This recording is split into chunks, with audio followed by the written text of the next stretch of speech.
we go. Afternoon, everybody. A couple things here at the top, if I could. As you may have seen last night, the DPRK fired 2 short-range missiles towards the Sea of Japan. These launches are in violation of multiple UN Security Council resolutions. And these activities highlight the destabilizing impact of the DPRK's illicit weapons program. Our commitment to the defense of the Republic of Korea and Japan remains ironclad, and I think you saw the statement earlier today about that. This morning, Secretary Austin welcomed the Australian Minister for Defense, Peter Dutton, here to the Pentagon. We're proud to stand alongside our Australian allies to strengthen deterrence and defend our shared values and our shared interests in the Indo-Pacific region. The U.S.-Australia relationship is what we're proud to call the unbreakable alliance.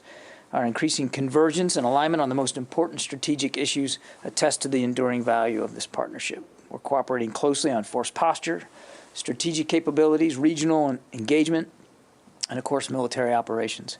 And ultimately, we're cooperating on all that strengthens our ability to deter threats to a free and open Indo-Pacific.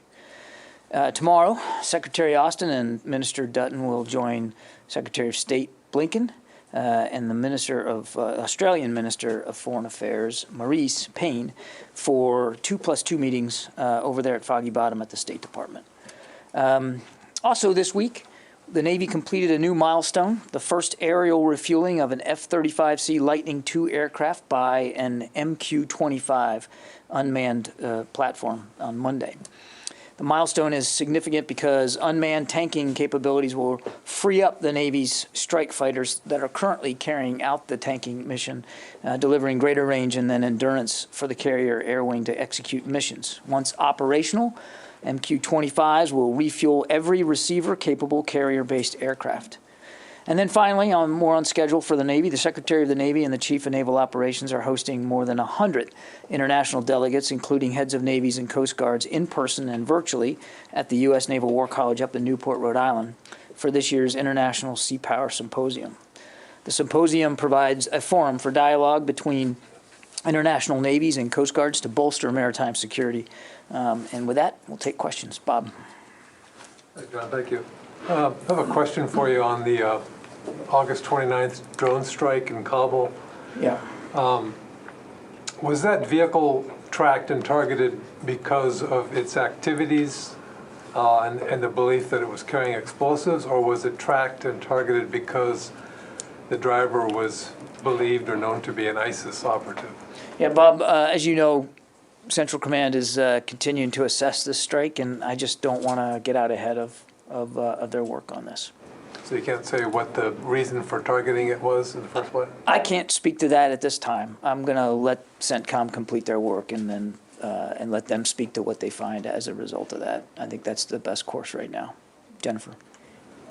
John, there are 2 allegations in the new Woodward-Costa book that have to do with this building, in particular whether General Milley inserted himself into the nuclear launch process. Is there anything unusual that you've seen, or that is the Defense Secretary concerned about the reports that General Milley inserted himself into tried to stop the president at the time from having the ability to launch nuclear weapons? Can you explain how the process works? And it's been explained to us that he went through, reviewed the procedures, and that he told them that he should be on any conference call with the president, that's part of the procedures. Is that part of the nuclear procedures? I'm confused. Well, I certainly can't speak to the revelations that are coming out in the book. I think you saw a statement by the chairman's office specifically addressing this issue. What I can tell you is that it is not uncommon at all for the department to continue to review security protocols, particularly when it comes to our strategic deterrence capabilities, that we constantly take a look at the protocols and the procedures to make sure that they are still relevant. And these Protocols have been in place for a long time, a couple of decades, and so it's not uncommon. It's also completely appropriate, and again, I'm not speaking to the validity of things that are in the book, but it is completely appropriate for the chairman of the Joint Chiefs of Staff, as the senior military advisor to both the Secretary and the President, to want to see those protocols reviewed on whatever frequent basis that he wants to do that. So again, I can't speak to the validity, but I see nothing in what I've read that would cause any concern.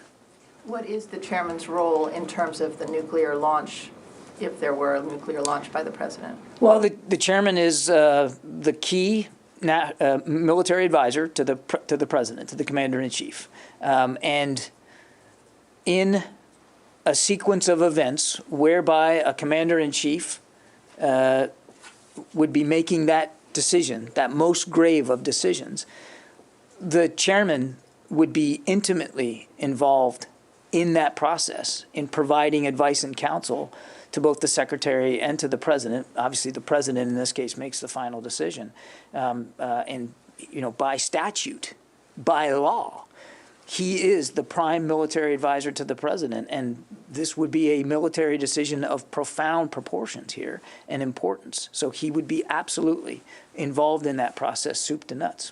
And was there anything unusual said to the Chinese counterpart in the phone calls, as far as you understand? Well, again, all I've seen is the same reporting that you've seen, Jen. I can't speak to the specifics of the conversation, a conversation that took place obviously before this administration took office.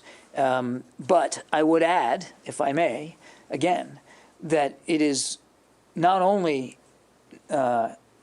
common, it's expected that a chairman of the Joint Chiefs of Staff would continue to have counterpart conversations. I mean, he is basically the chief of defense for the United States. We don't call him that, but he has chief of defense counterparts around the world. And having worked for a chairman myself for quite a bit, I can tell you frequent communication with two countries like Russia and China is not atypical at all for a chairman of the Joint Chiefs. And those communications are they're routine, they're staffed, they're coordinated, and they're transparent, as transparent as they can be.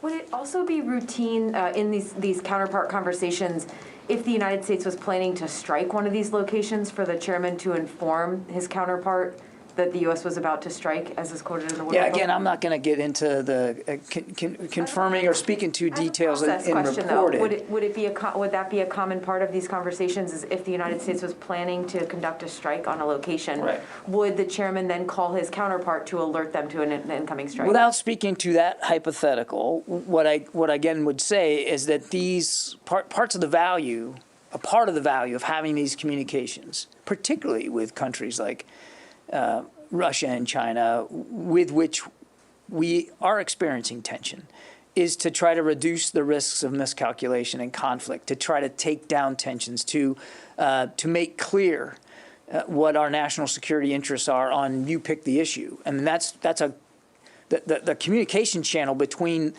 our chairman and a chief of defense is a really key vehicle for transmitting and communicating those kinds of messages. And then has Secretary Austin, based off of the stories out of this book, has he instructed General Milley to change any of the ways that he's operating? Has he asked him to inform him more about some of the conversations that he's having? Has there been any practical change on this current Pentagon leadership? Not. No, not in the least. Has full trust and confidence in Chairman Milley and the job that he's doing. Laura? Hey, thanks, John.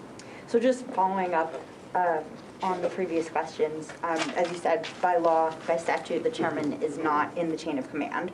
So if these allegations are true, that General Milley said that he would give a heads up to the Chinese if we were going to strike them, would that not be undermining civilian control of the military?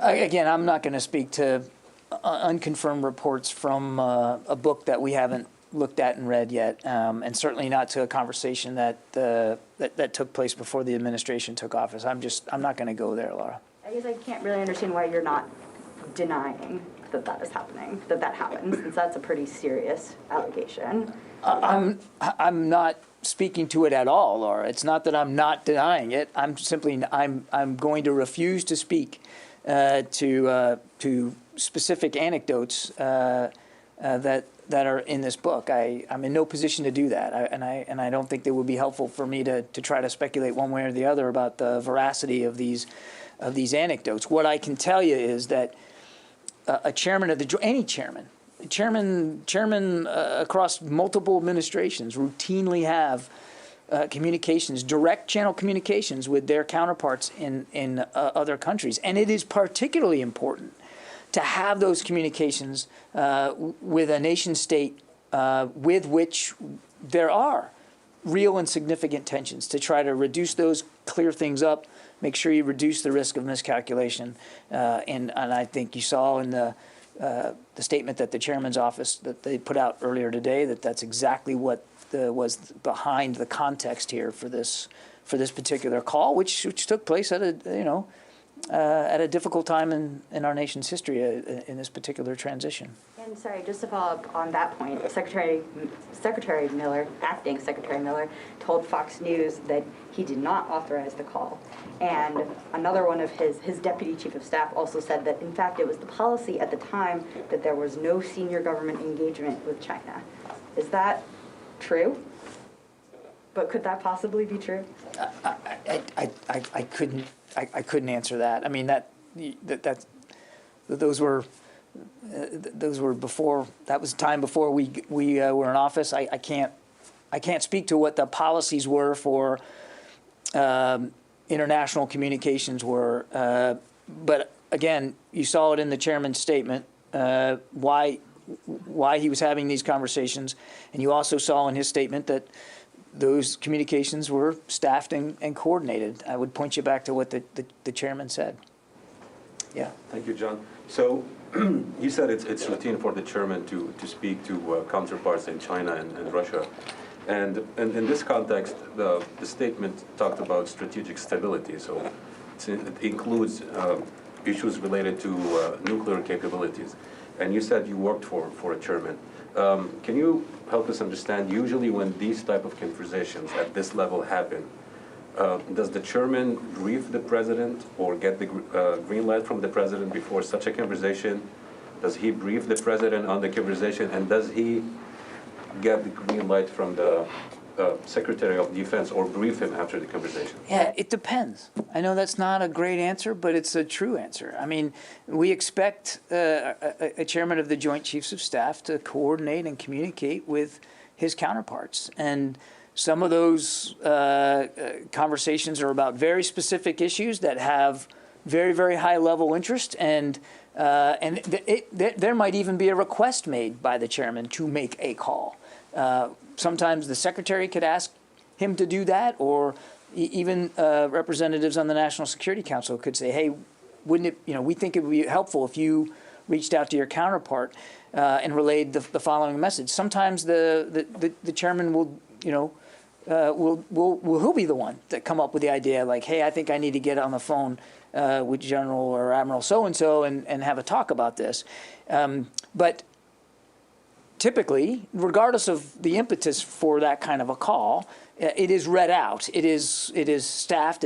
It's appropriately coordinated, and the chairman or the chairman's office will offer a readout of it up the chain of command so that everybody understands it. And then oftentimes, and you've seen this yourself, I mean, the chairman's public affairs office will release a public readout, not unlike the ones we do when the secretary makes calls.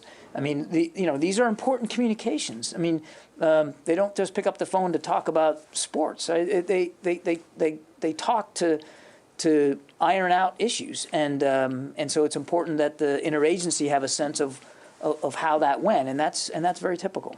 So the chairman usually coordinates with the White House prior to the conversation, especially if it's about certain topics. In a typical call, particularly with a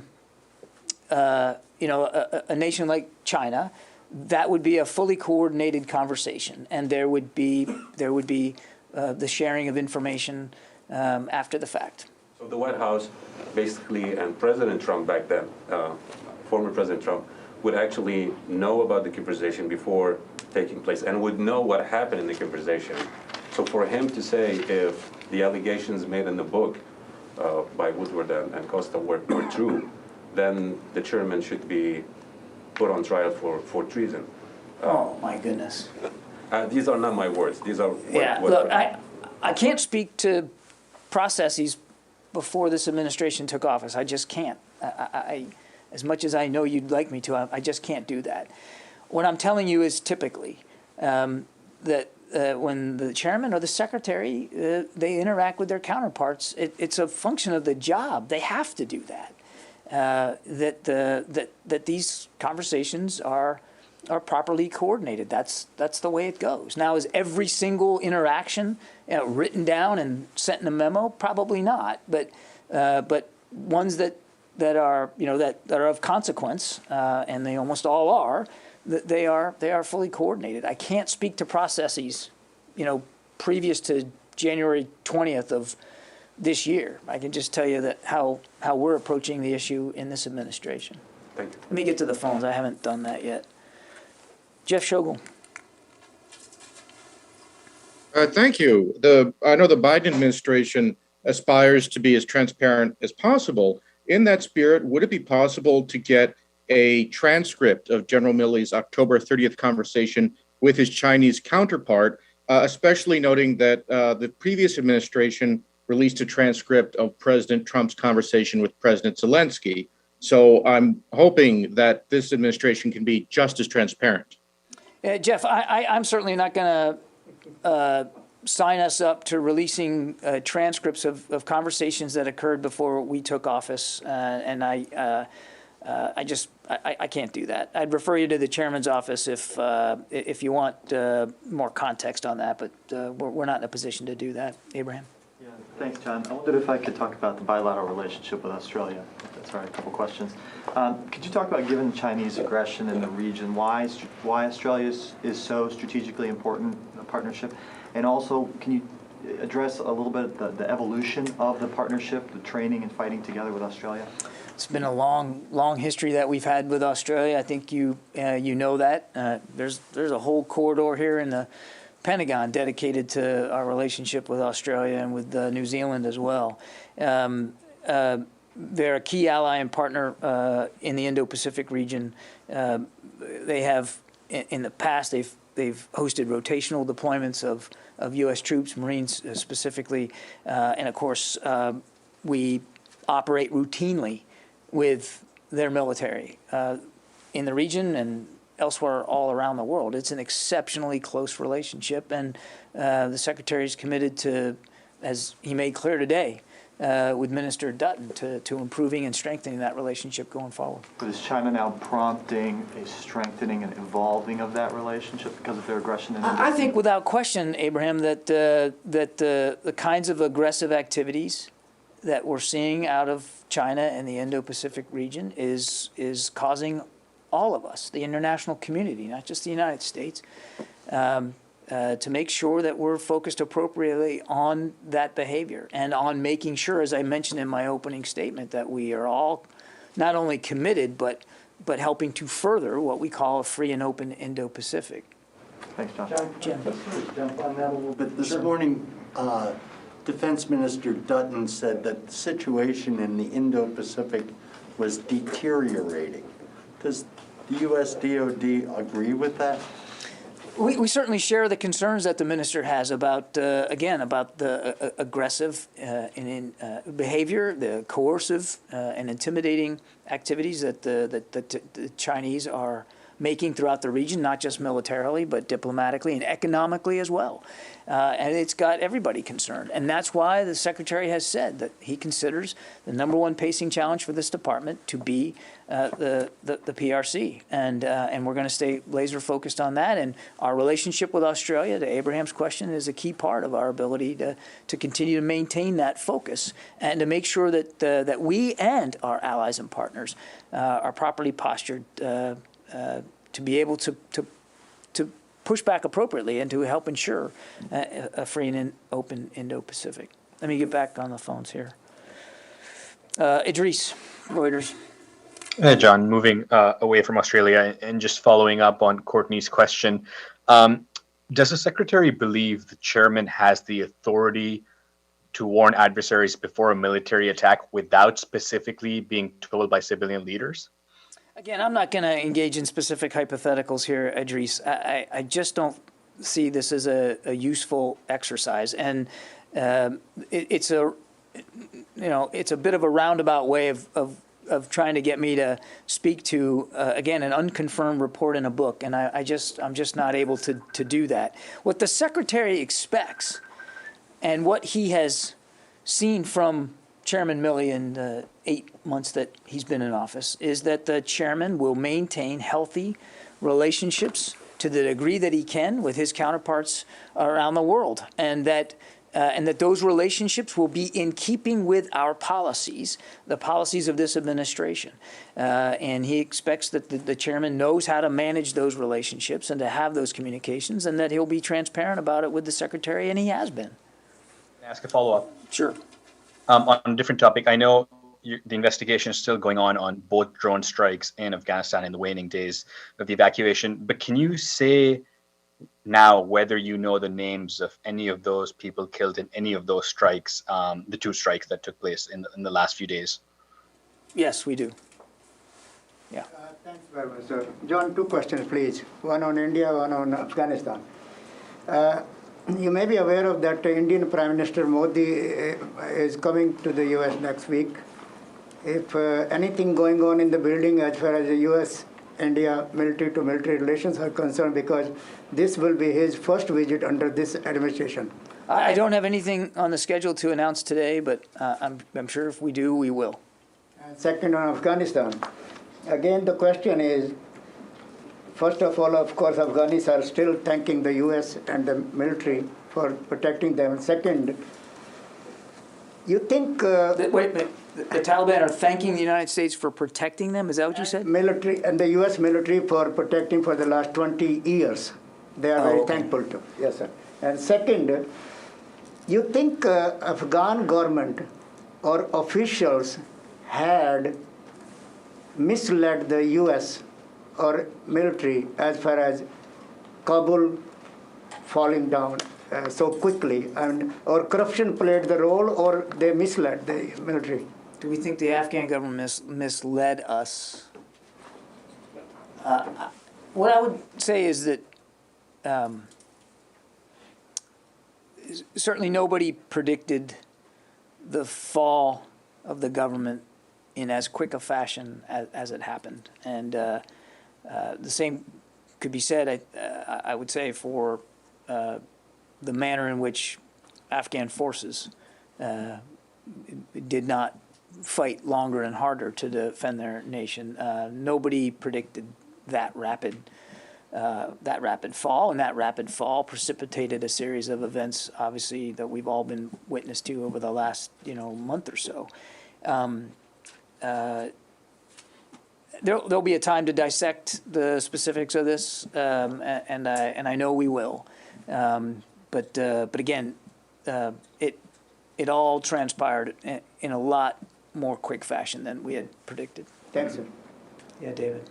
Everybody keeps saying there's going to be a lessons learned and after action. Has any formal inquiry, review, anything formal begun? I mean, who's doing this? I don't know what you want to hear by way of formal, but the Secretary and the Chairman have asked department leaders to take a look at the last month or so and to gather lessons learned. And they are doing that. So whether it's a formal investigation or something like that, a 90-day due date on a report? I don't know of a specific due date, and there wasn't a formal written tasking. It's just kind of the DNA here at the department that we're going to, as we always do, and you heard the Secretary speak to this himself, we always do this, take a look at doing after action. And you don't have to sign that out with a memo. You don't have to issue a deadline. It's just normal practice, and that kind of thinking is going on right now. Well, there's a difference between after-action reviews and things that appear in, staff command college magazine 6 years later. That's not what we're talking about.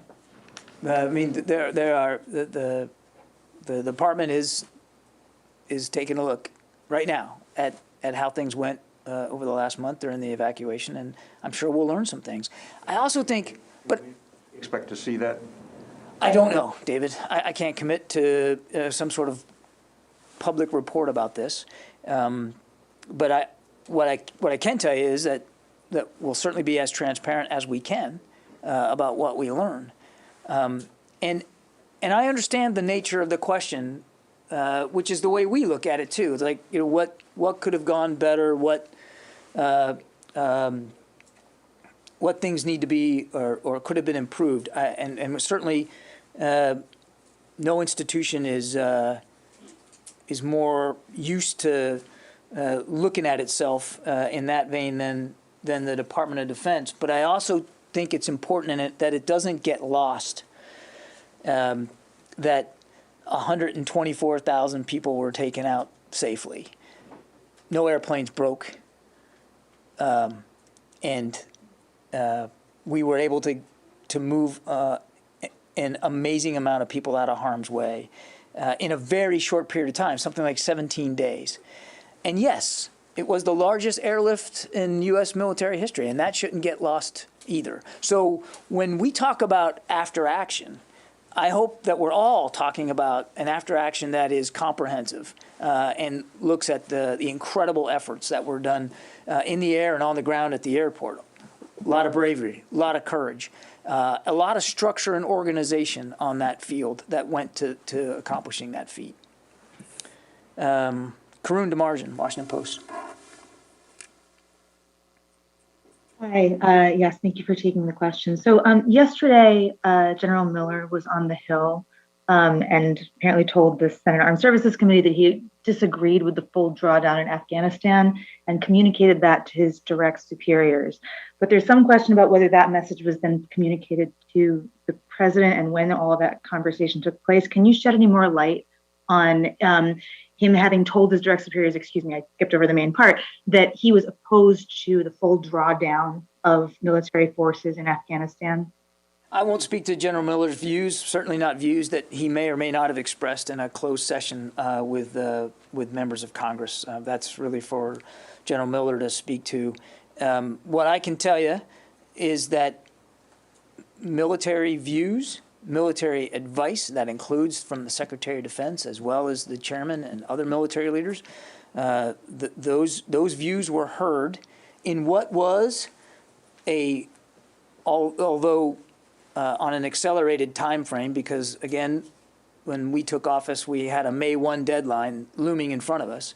But what was, with the exception of moving at an accelerated pace, a very normal national security decision-making process where the deputies of agencies got together on a routine basis, the principals of agencies got together on a routine basis and reiterated and talked this stuff through, and where the president was given advice and counsel, not just from this building, but from other agencies across the government to help him formulate what ended up being his opinion and his decision. A very normal process was had.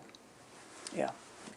John, on a procedure question, what are the legal implications of a military leader or a commander refusing to execute the president's command of a strike or halting the command of a president about a strike? The president's the commander-in-chief, and all lawful orders by the commander-in-chief need to be obeyed. And if somebody refuses it or halt it, or let's say telegraph it to the one who is going to be striked, then what's the result? I think it's going to depend on the situation. You have an obligation when you join the military to obey all lawful orders. You don't have an obligation to obey unlawful orders. And I'm not going to speculate about, I think what you're trying to get at is the anecdote in the book. And again, I'm just not going to go there. But lawful orders by the commander-in-chief have to be obeyed. Are they unlawful orders by the commander-in-chief in any fashion? There can be unlawful orders issued by anyone in the chain of command. Okay, and then the other question on Syria, I have another. There are reports coming out of Syria saying that the U.S. has asked or is trying to recruit only Arab force in Hasakeh, in northeastern Syria, to take the security control of the entire province of Hasakeh. Are you aware of that? The coalition? I've not seen that report. I can't speak to that. Janie? Thank you, John. On the North Korean ballistic missile launches, did the United States detect North Korean ballistic missile launches in advance this time? I won't speak to intelligence assessments or our monitoring capabilities. And how is the United States missile defense system responding to North Koreans' ballistic missile defense? It's not about responding to a particular launch. It's about making sure that our missile defense system, wherever it's deployed, is effective and capable. And we routinely test and experiment and try to improve that system on a daily basis. And because the threat is real and it doesn't just come from one place in the world, so we've got to be ready for all missile defense capabilities. Well, does the United States underestimate North Korea's missile launches because there is no direct threat to the United States? No. In the back there. Thanks, John. Could we just talk about this weekend? As you know, there's a protest coming up. I was just wondering at this point if you had an update on whether there's been any kind of request for the D.C. National Guard, from whom, and if so, what the expectation of what they would be doing will be. I can answer part of your question, Alex. We have received a request from Capitol Police for some assistance for this weekend's protests, scheduled protests. I'm not going to detail the specific request, as is typical. Our policy is to let the agency asking be the ones to speak to the details. What I can tell you is that it will follow the same process that all requests for assistance of the department when it comes from an outside agency go through, and that's what we're working on right now. We're doing the analysis. We are in receipt of it. We're analyzing it, and if it can be validated and supported, we'll do that, and we'll look at the sourcing inside the department as to what's most appropriate. How many personnel would that be? Again, I'm not going to get into the details of what the request is. Could you say broadly whether it's more of a law enforcement capability, or in the past, for example, they've been asked to just, like around the inauguration, just to do traffic control? Yeah, again, I'm not going to talk about the specifics of it. My understanding is that it is not an exorbitant ask. It's not of a particularly large size or major capability. I think it's really more in the form of some manpower support. Yeah. Travis. Since the beginning of August, there have been relatively high number of service member deaths due to COVID, and I'm just wondering if you could confirm. I'm told the number was 17, and I'm wondering if you can confirm the vaccination status of those troops. Were those all unvaccinated troops, or was it a mix of vaccinated and unvaccinated? The 17? I'm not sure where that number comes from. I do not have data on each fatality that we've had because of COVID. I don't have data in terms of whether they were vaccinated or not. Okay. There may have been civilians mixed in with the number I was getting. Well, I mean, there often is. I mean, we've reported out the fatalities, and they are often not necessarily all active duty. But I just don't have the data in front of me in terms of whether they were vaccinated or not. If I could follow up, is there any update on civilian personnel and monitoring for COVID or monitoring for vaccination status? Any kind of timelines or how that process might work? I'm sorry, for what? For civilian personnel? Yeah, I think we're going to be coming out with some implementation guidance here for civilian personnel specifically. What I can tell you for the active duty force, we're just under 88% now have received at least one dosage, and at least one dose, sorry. And since the vaccine mandate, the rates have increased. So an additional 11.5% now have received at least one dose since the mandate, and an additional 5% are now fully vaccinated. That is the intention to monitor civilian personnel as well as to their vaccination status? There will be, as I said, we'll be coming out with some implementing guidance on the civilian side on how that's going to operate. Yeah, Mike? Yeah, John. If the chairman is willing to go around one president he disagrees with, is there a concern in this administration that he might repeat it if he ever has an issue with President Biden? I mean, so what I'm asking is there a trust? What's the trust factor specifically with the chairman and the secretary, since they have such a close relationship by statute, as well as with the president? And a long history together. The secretary has complete and utter trust and confidence in General Milley and in his role as chairman of the Joint Chiefs of Staff. Megan? It is mid-September. Does the secretary have any plans to ask the president to add the Moderna and Johnson & Johnson vaccines to the mandatory list? I don't have an update for you on that today. Okay. One more question on Australia, John. So the Financial Review in Australia is reporting that the Australian government is looking to receive nuclear-powered submarines in partnership with the U.S. and the U.K. Can you confirm whether this is being discussed, and whether a move toward basically giving Australia such a technology kind of undermine China's security and add to the existing tension in the region?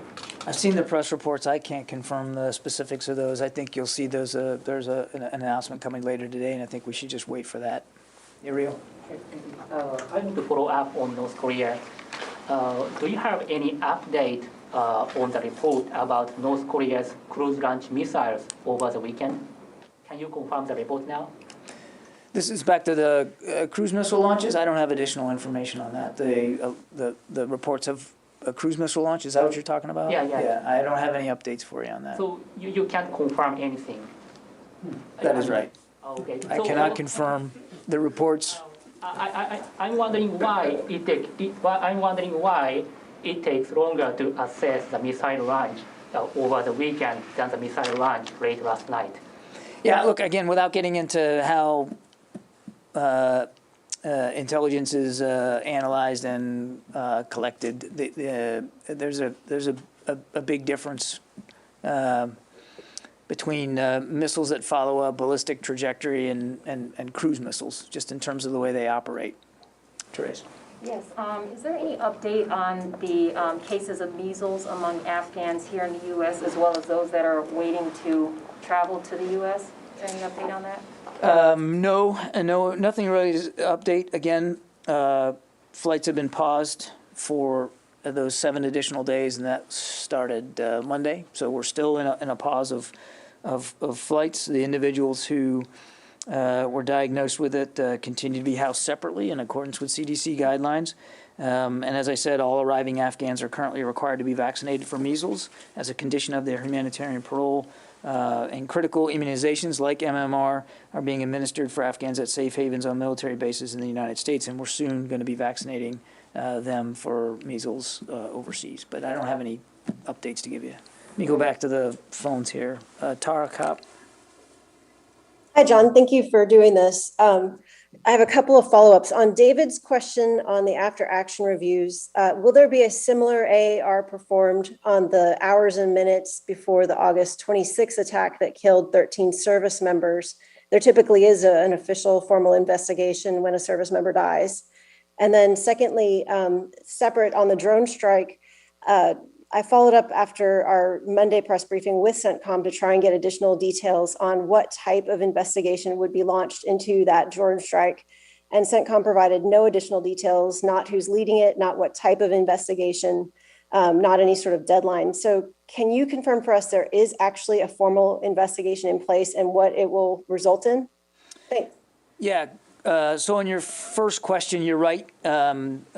Because there were deaths, there has to be an investigation, and that is being done on the Abbey Gate attack. As for the airstrike on the 29th, CENTCOM has initiated a 15-6 investigation into that airstrike, as well as a civilian casualty assessment report, which is also required. They will take into account all the available intelligence reporting. They'll take into account video footage, subject matter expert analysis, interviews, and quite frankly, they'll also factor in subsequent media reporting. But there's a 15-6 investigation being done, as well as a civilian casualty assessment report. John, one more question, please. Go ahead. Yeah, thank you. Does the North Korean ballistic missile launch violate UN Security Council resolution? It's different with the cruise missiles. Yeah, I mean, a ballistic missile launch by the DPRK would violate numerous UN Security Council resolutions. Cruise missiles do not. Yeah, John, did the 7-day pause have any impact on the 10-day period in Germany when the people were allowed to stay before they have to be sent off? Did they adjust that number and say, we're going to waive that for this amount of time? My understanding is that UCOM is working with German authorities to kind of work their way through that. I won't speak for Germany. My understanding is that their desire, their policy is still 10 days. But we have kept our German allies completely informed about what's going on here with measles and the precautions that we're trying to take. We've been very transparent with them, and I think they're working through that right now. Okay. Alex? There are around 60 aircraft, helicopters, and planes, we understand, from the Afghan Air Force that are in Tajikistan and Uzbekistan, and we've done some reporting on this in terms of the personnel.